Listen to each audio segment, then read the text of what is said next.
कौन ब्रह्मा का पिता है, कौन विष्णु की मां, शंकर का दादा कौन है, हमको दे बता।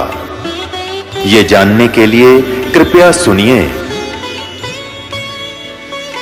जगत गुरु तत्वदर्शी संत रामपाल जी महाराज के अमृत वचन सर्व पवित्र धर्मों के पवित्र शास्त्रों के आधार पर।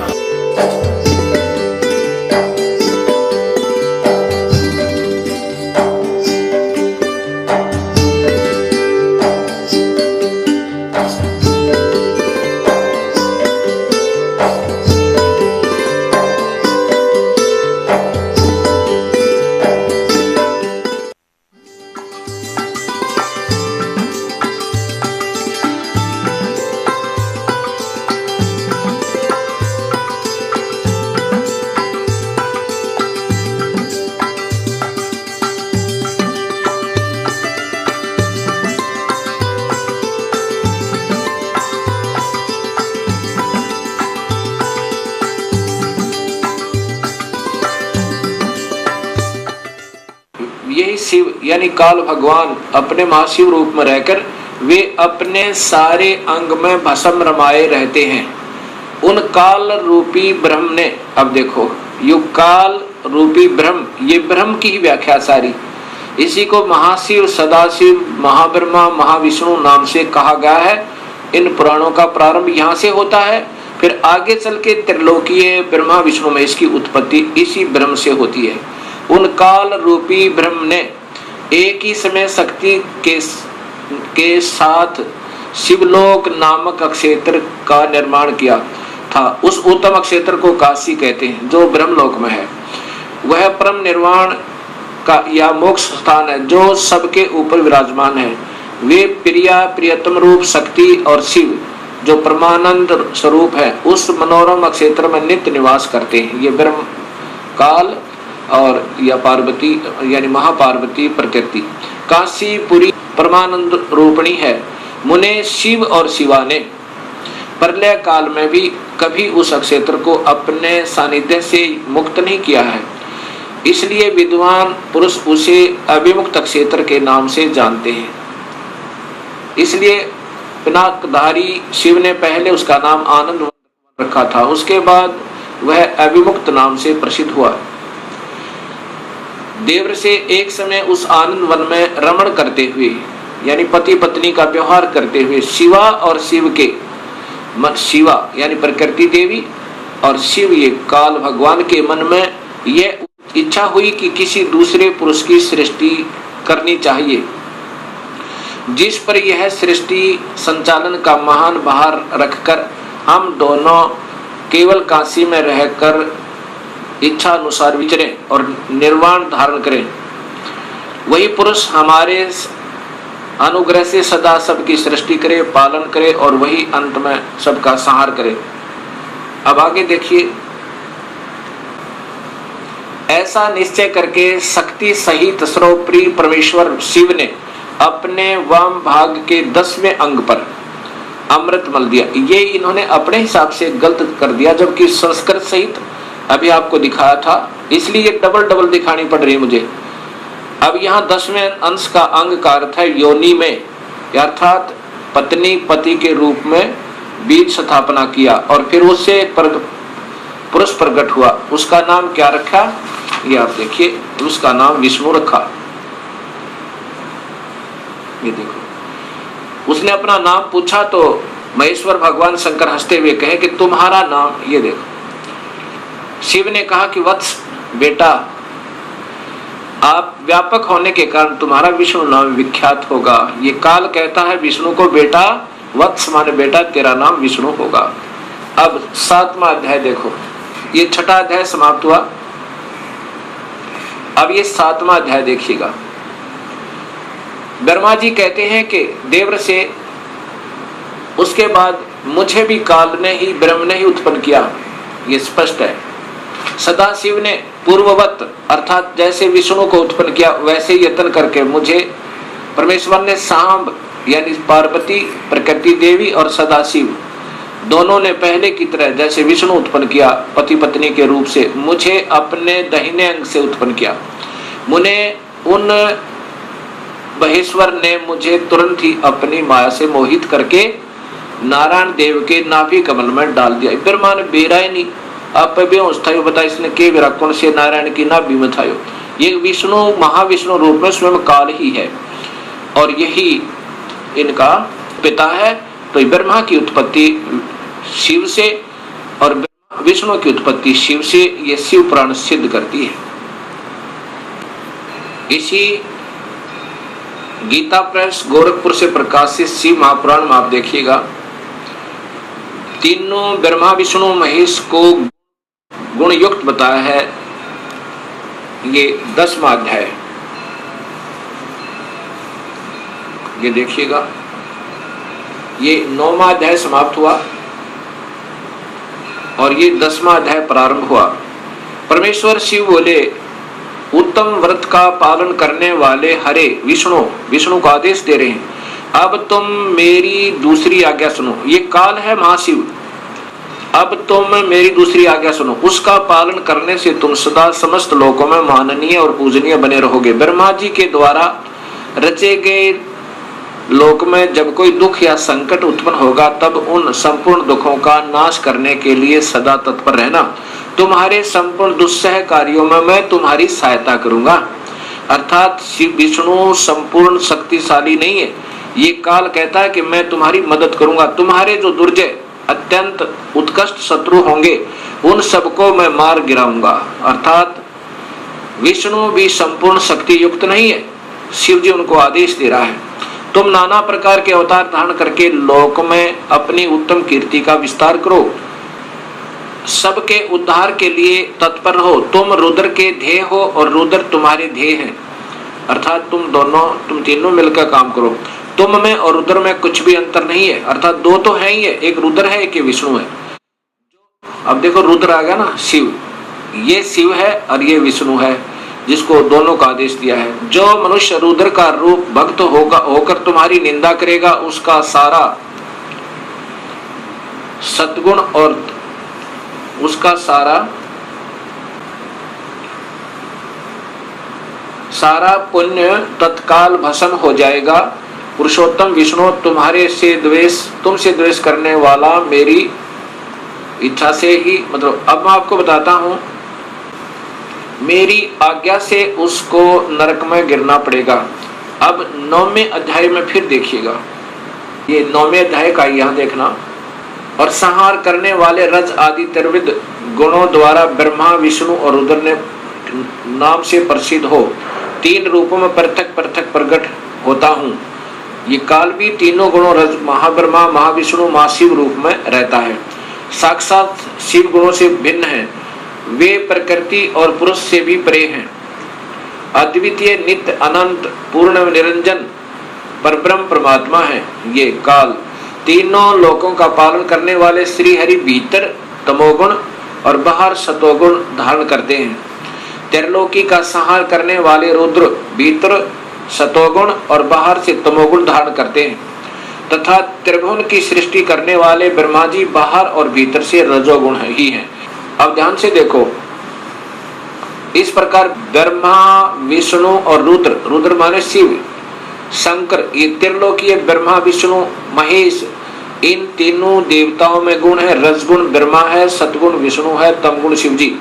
दिखा ना कि शिव अंदर से तो सतगुण दिखा है भगवान जैसा, लेकिन वास्तव में उसका परम गुण तमोगुण है शिव का। अब इस प्रकार इन तीनों में गुण बताए हैं, रजगुण ब्रह्मा, सतगुण विष्णु, तमगुण शिव जी। इन तीनों देवताओं में गुण है। अब देखो चौथा कौन रह गया फिर वो, अब चौथा जो शिव की महिमा गाई जा रही है वो कौन है, वो काल है। और ये तीनों यह नारे लिख दिए। अब इस प्रकार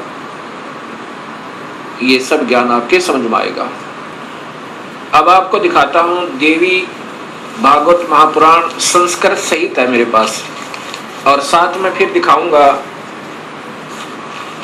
ये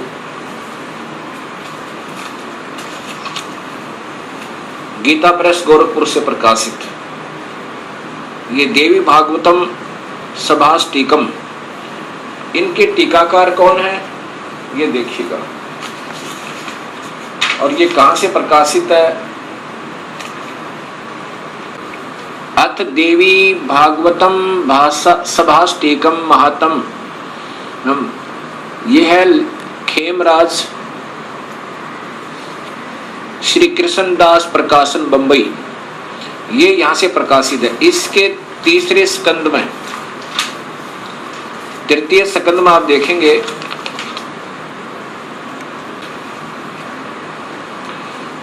अथ श्री देवी भागवते भाषा टीका युक्त तृतीय स्कंद प्रारंभते, ये तीसरे स्कंद में अब ये दिखाना चाहता हूं कि स्वयं ब्रह्मा विष्णु महेश ये तीनों गुण युक्त हैं, यही तीनों गुण है। क्या लिखा है ये देखिए, शिव जी कह रहे हैं, हे माता, यदि हमारे ऊपर सदा आप दया युक्त हो तो हमको तमोगुण में, मुझे तमोगुण में किस प्रकार प्रदान किया, मैं तुम गुण क्यों बनाया, कैसे बनाया, और ब्रह्मा रजगुण और विष्णु सतगुण, हरि सतगुण किस प्रकार बनाया, ये नीचे है युक्त किए। फिर देखें ये तीसरे स्कंद में है, हे माता, शिव जी कह रहे हैं, रुद्र कह रहे हैं, यदि हमारे ऊपर सदा आप दयायुक्त हो तो हमको तमोगुण में किस प्रकार प्रदान किया, मैं इसे राक्षस कर्म में क्यों लगाया, ब्रह्मा रजोगुण और हरि सतगुण युक्त किए। अब बताओ, अब देखो तुम्हारे तीनों गुण सर्जन पालन संहार स्थित हैं, यही काल का जाल है और इस माया से इसको अपने इन पुत्रों को भी भ्रमित रखता है। अब देखिएगा ये देवी भागवत महापुराण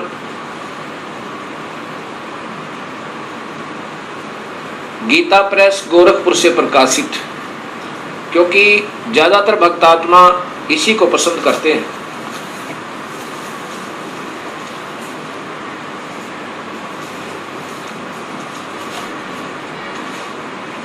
ये सचित्र मोटा टाइप श्री देवी भागवत केवल हिंदी, पहले संस्कृत सहित आपको दिखाई थी, अब ये देखना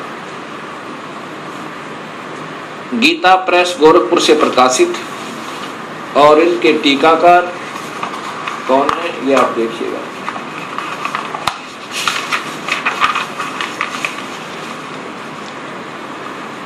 मोटा टाइप, और यहाँ हनुमान संपादक हनुमान प्रसाद पोदार चिमन लाल गोस्वामी, इसके तीसरे स्कंद में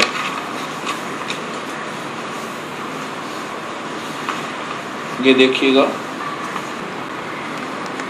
देवी भागवत तीसरा स्कंद, इसमें जन्मेजय ने पूछा, आपने अंबा यज्ञ द्वारा परम पवित्र नवरात्र व्रत करके उसके द्वारा देवी के आराधन करने की आज्ञा दी है, अतः वे कौन देवी हैं, कैसे और सब प्रकट हुई, पधारने का क्या उद्देश्य है।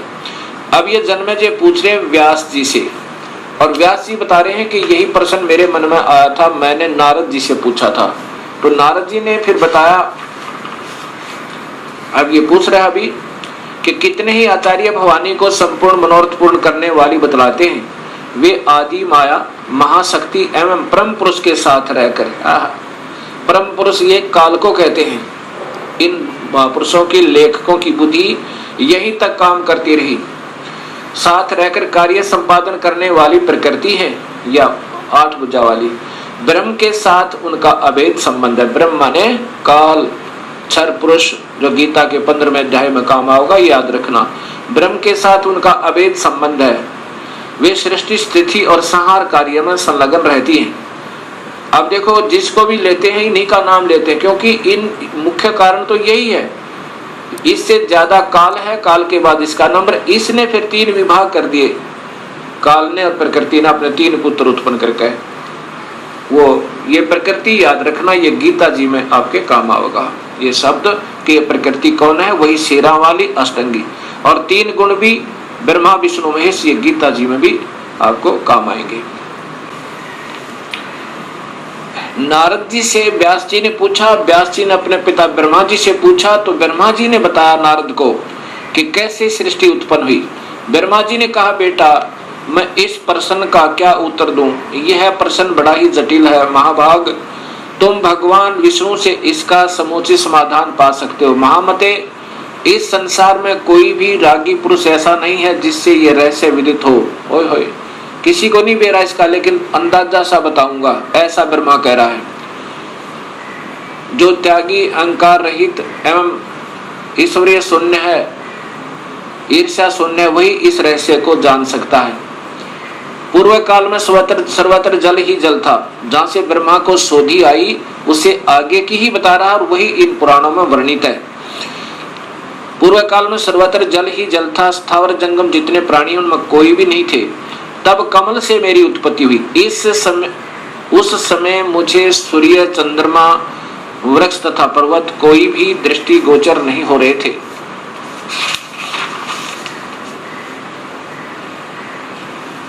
दिखाई पड़े। मैं कमल की कणिका पर बैठकर विचार करने लगा, इस अगाध जल में मैं कैसे उत्पन्न हो गया, कौन मेरा रक्षक है, तथा इस प्रलय काल में सृष्टि अनुसंहार करने वाले कौन विशिष्ट पुरुष हैं। कहीं भी स्पष्ट रूप से भूमि भी नहीं दिखती जिस पर यह जल टिका हुआ है। यह कमल कैसे उत्पन्न हुआ, रूढ़ एवं यौगिक दोनों अर्थों में कोई इसका कारण होने ही चाहिए। यौगिक अर्थ होने पर इसका मूल कारण पतंग होता है, पंख। तो अब देखूं वह पंख है कहाँ है, वह इस मूल कारण, मतलब ये नीचे घूमता रहा, 1000 वर्ष तक पृथ्वी का अन्वेषण करता रहा, इस पर भी मुझे इस जल का कहीं और छोर नहीं मिला। इतने में आकाशवाणी हुई, तप करो तप करो। तब मैंने तपस्या प्रारंभ कर दी। ये ब्रह्मा बता रहा है। कमल पर बैठे ही 1000 वर्ष तक मैं तप करता रहा। फिर उसी समय सृष्टि करो, ऐसी आकाशवाणी सुनाई पड़ी। उसे सुनकर मैं बड़े आश्चर्य में पड़ गया। सोचा कि किसकी सृष्टि करूं अथवा मेरा क्या कर्तव्य है। उसी समय मधु और कैटब नाम के 2 भयंकर दानव आए। अब यहां देखना भक्तात्माओं, आए वे उस महावरण में मुझसे युद्ध करने की इच्छा प्रकट करने लगे। मैं उनसे भयभीत हो उठा। तब कमल का डंठल पकड़कर जल में उतरा। वहां मुझे एक परम अद्भुत पुरुष के दर्शन मिले। उनका श्री विग्रह मेघ के समान श्याम था। वे पीतंबर पहने थे, 4 भुजाएं थी, शेष नाग की सैया पर सोए पड़े थे। सोए का मतलब बेहोश थे, अचेत थे विष्णु जी। उन जगत प्रभु के गले को वनमाला सुशोभित कर रही थी। शंख, चक्र, गदा, पद्म, इन 4 आयुधों से अनुपम शोभा पा रहे थे। ऐसे से भगवान विष्णु का मुझे दर्शन हुआ। वे योग निद्रा से वशीभूत होकर गाढ़ी नींद में सोए हुए थे। ये बेहोश कर रखे थे काल ने विष्णु जी को। उनकी अच्छा यहाँ देखना, मैंने उनका सत्वन किया देवी का। तब वे कल्याणमयी भगवती विष्णु के विग्रह से निकलकर, विष्णु के शरीर से निकलकर आकाश में विराजमान होगी। ये सभी प्रमाण शास्त्रों में पूर्व प्रमाणित हैं और विद्यमान हैं।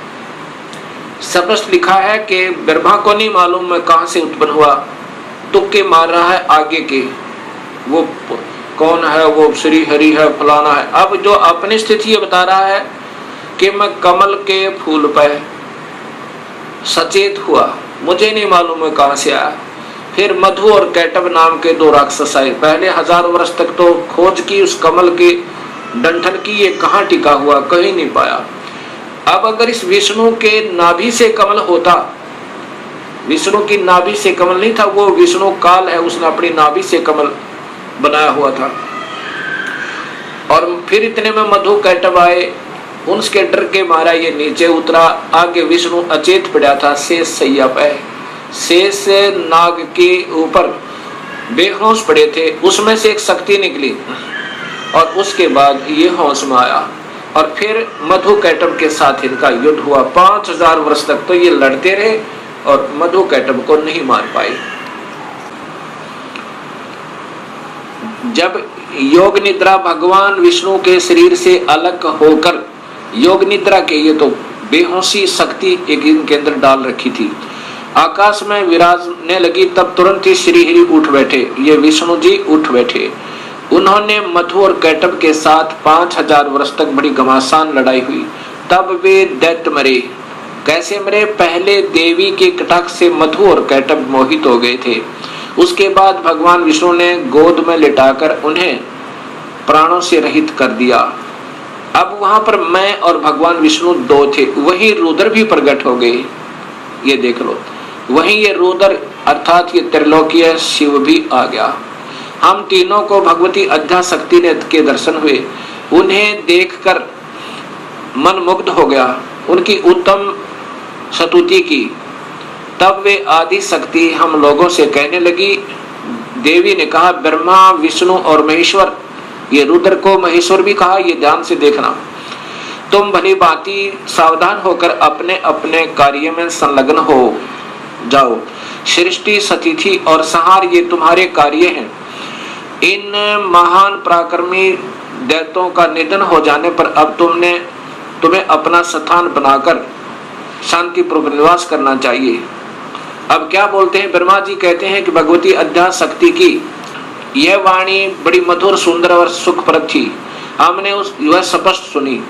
हम लोगों ने उनसे कहा, माता, अब माता कह रही हैं, हम किस प्रकार इन प्रजाओं के सर्जन आदि कार्य करने में सफल हों। विस्तृत भूमि का अभाव है, सभी स्थान जल मगन है, पंचभूत कुछ भी नहीं है। अब क्या कहती है फिर ये माई ने आगे कहा, माता, हम किस प्रकार इन प्रजाओं के सर्जन कार्य करने में सफल हों। विस्तृत भूमि का अभाव है, सभी स्थान जल मगन है, पंचभूत एवं गुण ये सब समाप्त हैं। पंचभूत एवं गुण तन्मात्र इंद्रियां चाहिए, परंतु उनका भी अभाव है। हमारी बात सुनकर उन कल्याण स्वरूपिणी भगवती का मुखमंडल मुस्कान से भर गया। इतने में एक सुंदर विमान आकाश से उतरा। तब उन देवी ने हमें आज्ञा दी, देवता और निर्भीक होकर स्वेच्छा पूर्वक इस विमान में प्रवेश कर जाओ। ब्रह्मा विष्णु और रुद्र, आज मैं तुम्हें एक अद्भुत दृश्य दिखलाती हूँ। हमने भगवती की बात सुनकर उसे शिरोधार्य कर लिया। वह रतन जड़ित विमान पर चढ़कर हम लोग आराम से बैठ गए। वह विमान मोतियों की मालाओं से सुशोभित था और उसे से अनेक कणियों की ध्वनि हो रही थी।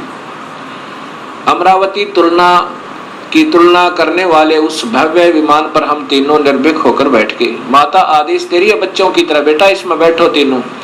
और अब आगे देखो, हम तीनों देवताओं को उस पर बैठे देखकर देवी ने अपने सामर्थ्य से विमान को, अपनी शक्ति थे, इन देवताओं के बस की बात नहीं थी विमान को आगे चलाना, देवी ने अपने सामर्थ्य से विमान को आकाश में उड़ा दिया। ब्रह्मा जी कहते हैं कि मन के समान तीव्र गति से चलने वाला वह विमान जिस अपरिचित स्थान पर गया, वहां संपूर्ण फलों से लदे हुए अनेक सुंदर वृक्ष थे। किलकों की कला की काकली उन वृक्षों की शोभा बढ़ा रही थी। और नीचे देखो, वहां पर ये क्या था? ये कौन था? ये स्वर्ग था।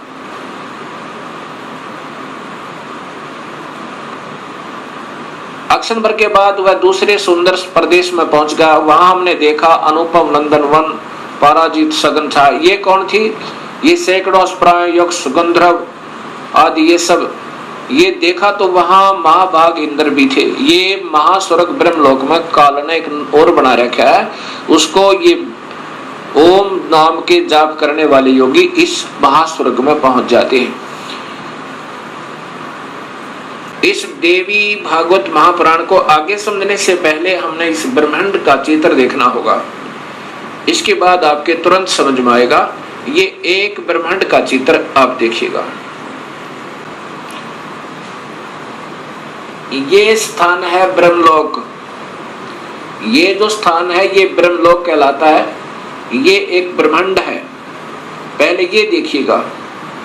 इसमें यही काल 3 रूपों में रहता है, ये महाविष्णु रूप में, और ये महाशिव रूप में, और यहाँ महाब्रह्मा रूप में, और यहाँ पर ये शेरा वाली प्रकृति देवी भी रहती है। ये इसका भी एक कोने में अलग स्थान है इसी ब्रह्मलोक में। और यहीं पर एक स्वर्ग लोक बना रखा है, इंद्र का लोक, अलग इंद्र जो है इस स्थान पर सबसे पहले एक कोने में। ये बहुत लंबा चौड़ा है। और यहाँ पर ये काल, यहाँ पर आते हैं ये ब्रह्मा विष्णु महेश, और ये पहले ब्रह्मा लोक में आते हैं। पहले ब्रह्मा को देखता है, ब्रह्मा दूसरा नजर आता है, फिर इधर फिर विष्णु के लोक में आते हैं, फिर माया के पास आते हैं। ये अभी देव भागवत महापुराण आपको आगे सिद्ध करेगी। असीम कृपा प्रभु की हुई है भक्तात्माओं अपने ऊपर कि ये शास्त्रों में छुपी हुई सच्चाई समाज के सामने आ रही है, और इसी की तलाश करके योगी जन वेदों का अध्ययन कर कर मर गए, क्योंकि उनको सूक्ष्म वेद का ज्ञान नहीं था। और सूक्ष्म वेद के ज्ञान बिना ये बात समझ में नहीं आ सकती।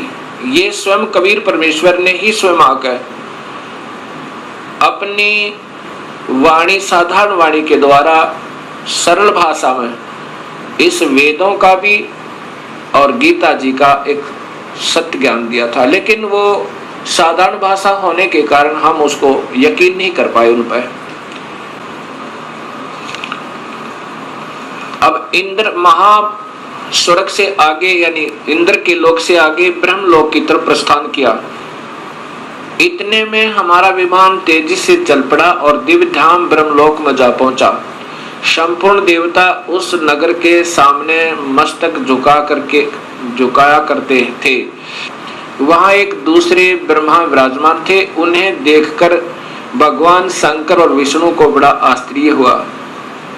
अब यहाँ देखना है कि दूसरा ब्रह्मा भी विराजमान थे वहां पर, और ये दास सिद्ध करना चाहता है आपको कि वो कौन है, आगे देखिएगा।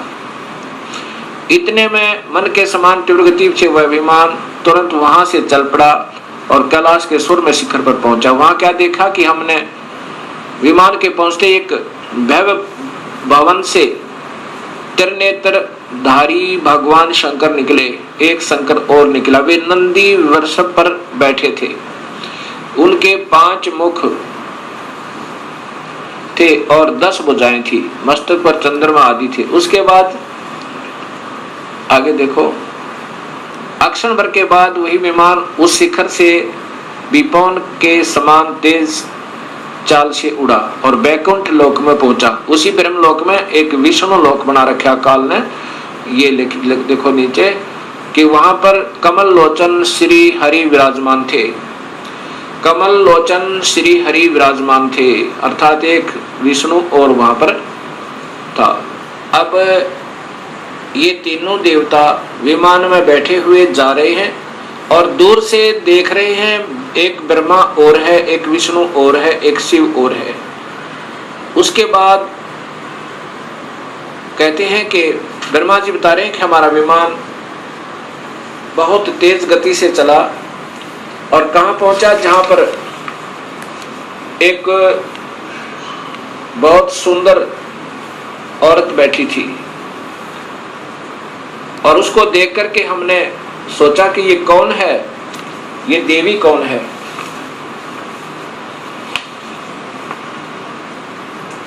अब ब्रह्मा जी आगे बता रहे हैं, कि इतने में पवन से बातें करता हुआ वह विमान तुरंत उड़ गया। आगे अमृत के समान मीठे जल वाला समुद्र मिला। उसमें फिर आगे चलिए, उसमें एक मनोहर द्वीप था और वहां पर यह देखिएगा एक मंगलमय मनोहर पलंग बिछा था। उस पलंग में सुंदर रत्न जड़े थे। और वहां कौन थे, ये देखिए नीचे, उस पे एक औरत बैठी थी। वह ऐसी प्रभावपूर्ण देवी थी मानो करोड़ों बिजलियां एक साथ चमक रही हो। अत्यंत सुंदर मुख, लाल लाल दांत और करोड़ों लक्ष्मियों से भी अधिक वह सुंदर थी। अब वैसी सुंदरी स्त्री को मैंने कभी नहीं देखा था। पास में अनेकों साधक बैठकर हरियम इस मंत्र का जाप कर रहे थे। अब ये मंत्र हैं जो हम देते हैं, ये वास्तव में 5 मंत्र हैं अलग से, यहाँ देखना। उसके हजारों नेत्र, हजारों हाथ, हजारों मुख आदि आदि। हम आपस में कहने लगे यह सुंदरी कौन है। हम आपस में हम वही ठहरे रहे और आपस में कहने लगे कि ये सुंदरी कौन है, इसका क्या नाम है। हम इसके विषय में बिल्कुल अनभिज्ञ हैं। अपनी माँ के बारे में भी तीनों देवताओं को नहीं मालूम। दूर से देखने पर वे कितनी सुंदर प्रतीत हो रही है, यहाँ देखना आगे। फिर तब भगवान विष्णु ने, ये देखो, नारद यों संदेहग्रस्त होकर, हम लोग वहां रुके रहे विमान से उतर कर। तब भगवान विष्णु ने उस चारों सिहिनी भगवती को देखकर विवेक पूर्वक निश्चय कर लिया कि ये भगवती जगदम्बिका है, वो प्रकृति है, ये हमारी माँ है। तब उन्होंने कहा कि ये ही भगवती हम सबकी आदि कारण अर्थात माता है। महाविद्या और महामाया इन्हीं के नाम है। ये पूर्ण प्रकृति है। ये देख लो, ये प्रकृति इनकी ब्रह्मा विष्णु महेश की माँ है। और यहाँ स्वयं बताते हैं, ये भगवान विष्णु कह रहे हैं कि मैंने जब देखा था, मैं छोटा सा था, प्रलय वर्ण में मुझे दर्शन हुए थे इस देवी के। उस समय मैं छोटा सा था। ये वही संपूर्ण संसार की कारण है, ये वही देवंगना है जिनके पर्यावरण में अर्थात जो पानी ही पानी था मुझे दर्शन हुए थे। उस समय मैं बालक रूप में था। विष्णु जी कह रहे हैं मैं बालक रूप में था। ये वही देवी भागवत महापुराण गीता प्रेस गोरखपुर से प्रकाशित है।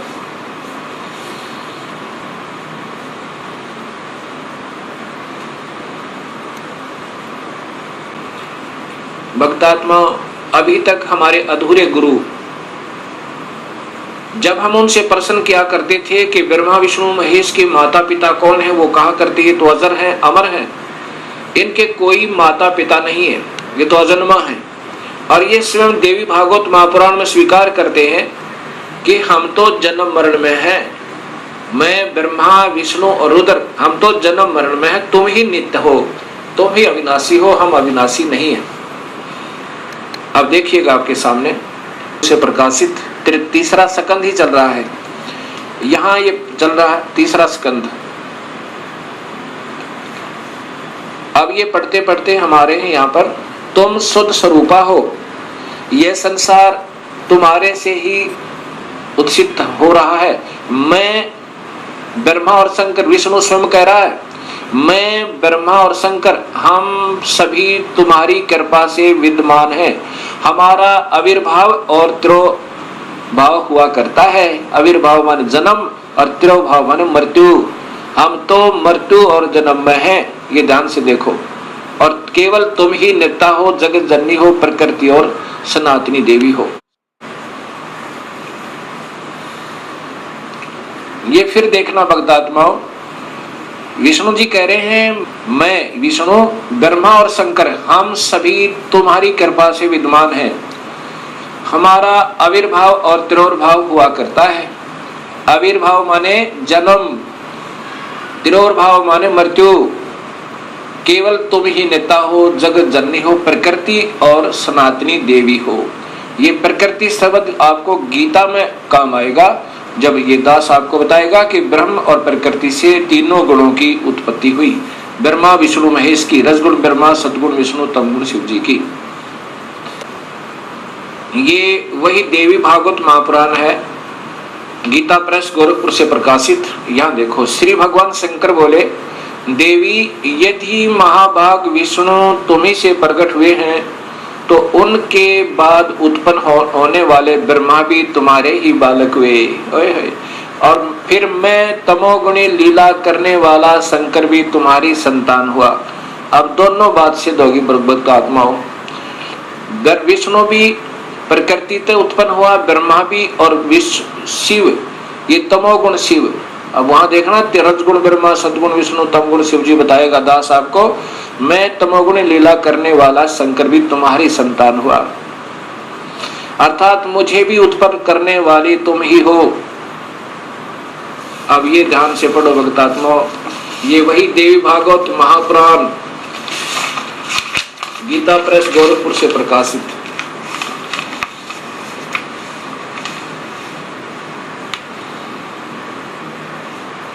संपादक हनुमान प्रसाद पोदार, चिमन लाल गोस्वामी।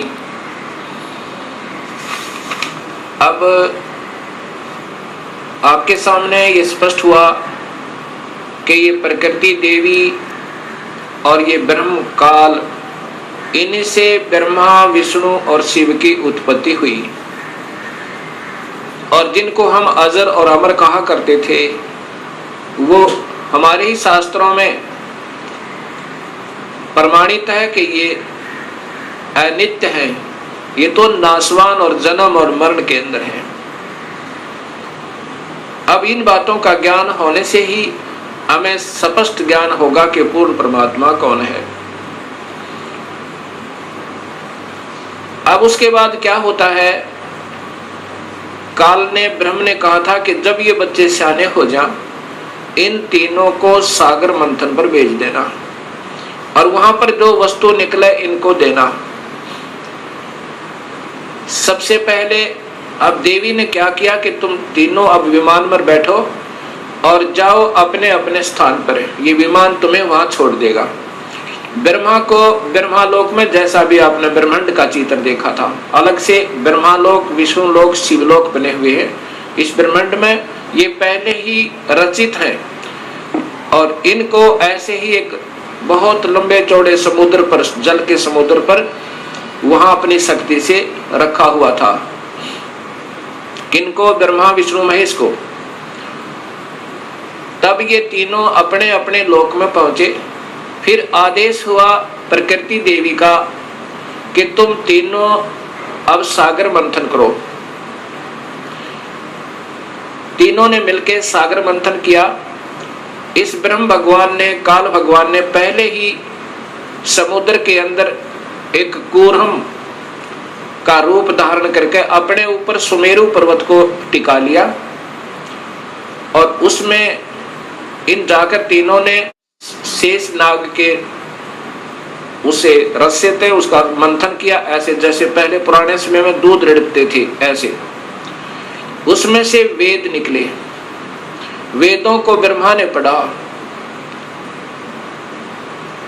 और वेदों में पाया कि पूर्ण परमात्मा कोई और है जिसने सृष्टि रची हुई है, वही जग का करता है, उसकी उपासना करनी चाहिए, वो आकार में है। उससे पहले ये तीनों बालक अपनी माँ से पूछा करते थे कि माँ हमारा पिता कौन है। तब ये प्रकृति देवी कहा करती थी कि तुम्हारा कोई पिता नहीं, कोई तुम्हारी माँ नहीं, मैं ही तुम्हारा पिता और मैं ही तुम्हारी माँ हूं। क्योंकि काल भगवान ने, ब्रह्म ने, उस महाब्रह्मा, महाविष्णु, महाशिव रूप में रहने वाले उस गुप्त काल ने प्रकृति देवी को सख्त आदेश दिए थे कि मेरा भेद मत बताना, और बता भी देगी तो मैं किसी भी योग विधि से, किसी वेद विधि से नहीं प्राप्त हो सकता।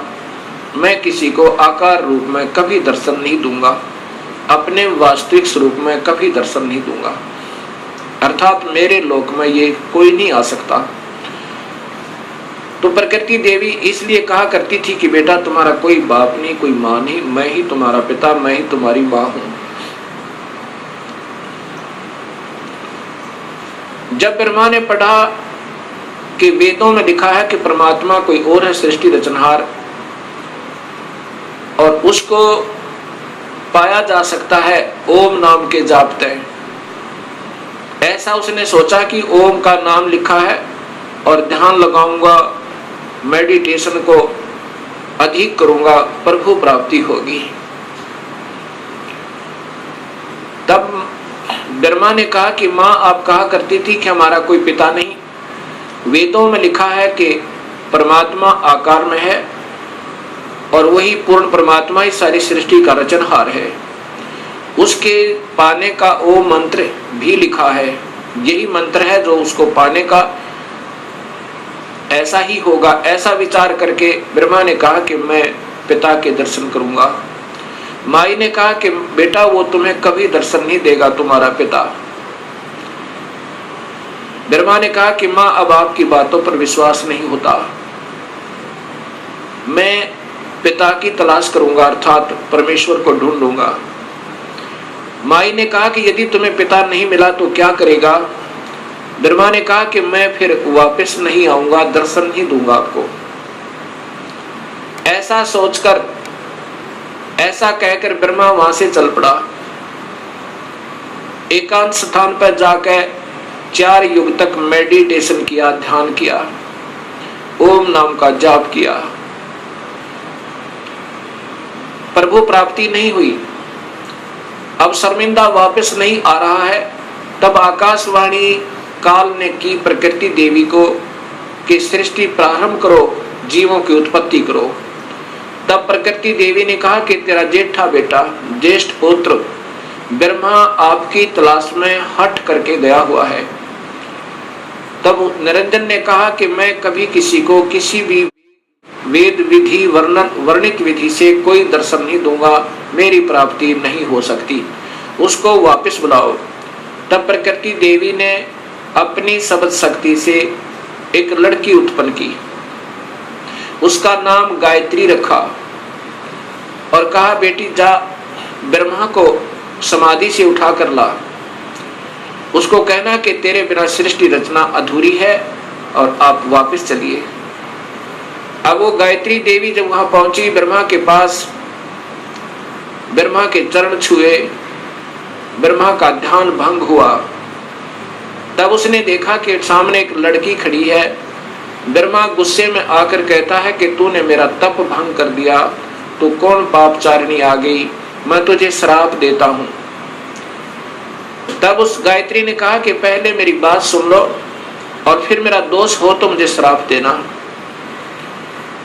मुझे मां ने भेजा है आपको लिवा लाने के लिए, आपके बिना सृष्टि रचना प्रारंभ नहीं हो रही, जीवों की उत्पत्ति नहीं हो रही और आप वापस चलिए। तब ब्रह्मा जी ने कहा कि गायत्री कैसे चलूं मैं मां के पास, मुझे शर्म लगती है, पिता के दर्शन हुए नहीं और मैं कहकर आया था कि मां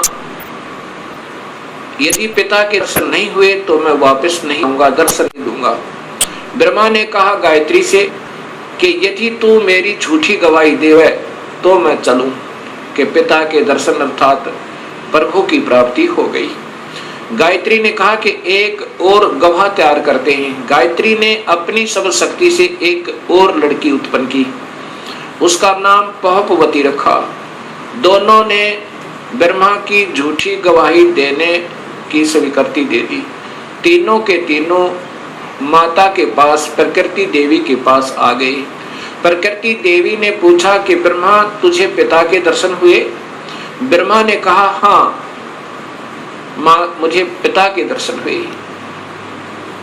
तो देवी ने पूछा कैसे प्रमाणित हुआ है? ब्रह्मा ने कहा कि दोनों से पूछ लो, इनके सामने मुझे दर्शन देकर के पिताजी गए हैं। तब उन दोनों से पूछा, प्रकृति देवी ने, गायत्री और पहपवती ने स्वीकृति दी और कहा कि हाँ हमारे सामने ब्रह्मा को दर्शन दिए, पिता ने दर्शन दिए, बड़ा तेजो में शरीर था, ऐसे तुक्के मारे। तब प्रकृति देवी के मन में ये आया कि ये काल दोगला है, ये ब्रह्म तो दोगली बात कर रहा है। मेरे को कहता है मैं कभी किसी को दर्शन नहीं दूंगा, मैं कभी व्यक्त रूप में प्रकट नहीं होऊंगा और गुप्त रूप में सर्व कार्य करता रहूंगा, और इनको दर्शन दे दिए। ऐसा सोचकर अक्षुब्ध होकर, नाराज होकर दूर जा बैठी और कहती है कि मैं नहीं तेरे इस कार्य को कर सकती, संभाल अपने डमडमे ने। मुझे कुछ कहता है और इनको दर्शन दे दिए हैं। तब आकाशवाणी काल भगवान ने क्षर पुरुष ने की कि प्रकृति देवी ये झूठ बोल रहे हैं, मैंने कोई दर्शन नहीं दिया। तब वो करड़ी होकर, गुस्से में होकर और आई और कहा कि नादानो तुम झूठ बोल रहे हो, आकाशवाणी हुई है परमात्मा की, वो कहता है कि मैंने कोई दर्शन नहीं दिए। तब वो हंसने लगे और ब्रह्मा ने कहा कि माँ मुझे शर्म आ रही थी आपके पास आने में, क्योंकि पिता के दर्शन हुए नहीं थे और मैं उस समय ये कहकर गया था कि मैं आऊंगा नहीं यदि पिता के दर्शन नहीं हुए तो, इसलिए हमने ये झूठ बोलने की स्कीम बनाई। तब प्रकृति देवी ने इस शेरा वाली दुर्गा ने तीनों को श्राप दे दिया, ब्रह्मा तेरी पूजा जग में नहीं होगी और तेरे ही वेदों के पढ़ने वाले तेरे वंशज तेरे ही तरह सच्चाई नहीं कहा करेंगे। विद्वान जो हो जाएंगे उनको सही ज्ञान तो होगा नहीं, लेकिन झूठ बोलने पर तुले रहा करेंगे और सत्य ज्ञान ना होते हुए भी वो ज्ञान प्रचार करते रहेंगे और दुनिया को गुमराह किया करेंगे। पर उसको गायत्री को श्राप दिया कि तू गाय बनेगी, तेरे कई पति होंगे जैसे सांड, और पार्वती को श्राप दिया कि तू गंदी स्थान पर उत्पन्न होने वाली जड़ी बूटी बनेगी। जब तीनों को श्राप प्रकृति दे चुकी, तब काल भगवान ने आकाशवाणी की, उस प्रकृति देवी को ही सुनाई दी वो कि तूने ये अच्छा नहीं किया दुर्गा, इनको श्राप नहीं देना था, तू संविधान को अपने हाथ में नहीं ले सकती, ये सब मेरा कार्य है, अब मैं तुझे श्राप देता हूँ। तू भी द्वापर युग में द्रौपदी बनकर जाएगी, तेरे 5 पति होंगे। ऐसा श्राप पाकर के प्रकृति कहने लगी, निरंजन तेरे वश होगी, मैं अपने पिता से अपने मूल मालिक से बिछुड़ गई, अब तू कुछ भी नाच नचा दे, यदि मैं इन बच्चों को नहीं डांटूंगी नहीं धमकाऊंगी तो ये कैसे कार्य सुचारू करेंगे, और मैंने इनको थोड़ा सा सजा दी तो तूने मुझे सजा दे दी, ठीक है नचा ले नाच जैसे तू नचाना चाहता है। उसके बाद प्रकृति देवी विष्णु के पास गई, विष्णु के लोक में विष्णु से कहा कि बेटा तू भी अपने पिता की खोज कर ले, कहीं फिर बाद में समाधि लगाकर बैठो और सृष्टि रचना में भंग होवे। विष्णु जी अपने पिता ज्योति निरंजन काल भगवान की तलाश में चल पड़े। कहां पहुंचे? शेष नाग के लोक में पहुंचे, और शेष नाग ने जब देखा कि तेरी जुरिडिक्शन में यहाँ सबने अपनी अपनी सीमाएं बांट रखी हैं, कुत्ते ने अपनी बांट रखी है, राजाओं ने अपनी बांट रखी है, भैंसे ने अपनी बांट रखी है कि जो भी उस सीमा में आ जाए उसके साथ लड़ मरे कट जाए, और 2 दिन के मेहमान से भी। ऐसे ही शेष नाग ने जब देखा कि तेरी जुरिडिक्शन में तेरे राज्य की सीमा में ये कौन बेधड़क व्यक्ति आ रहा है, इसको कोई डर नहीं तेरा, ऐसे ही अपने 1000 फनों से शेष नाग ने बहुत जोर से फुंकारा छोड़ा विष्णु को भयभीत और सतर्क करने के लिए कि सावधान हो जा, तू कैसे निर्भीक होकर आ रहा है। ऐसे उस जहर का फुंकारा जैसे स्प्रे पेंट होया करे, ऐसे विष्णु जी का शरीर काला बन गया, जैसे धुंध हो जाकर उसके अंदर विष्णु छुप गया। शेष नाग के विष के फवारे तय विष्णु जी का शरीर विग्रह काला हो गया, सांवला हो गया। जब विष्णु जी ने देखा कि इस नादान कीड़े ने, इस नादान सर्प ने ये क्या जुल्म किया, मैंने इसका क्या बिगाड़ा था, मैंने तो इसको कुछ कहा भी नहीं था, इसने ऐसे मेरा स्वरूप बिगाड़ दिया, अब इसको ठीक करता हूँ, इसको गढ़ता हूँ।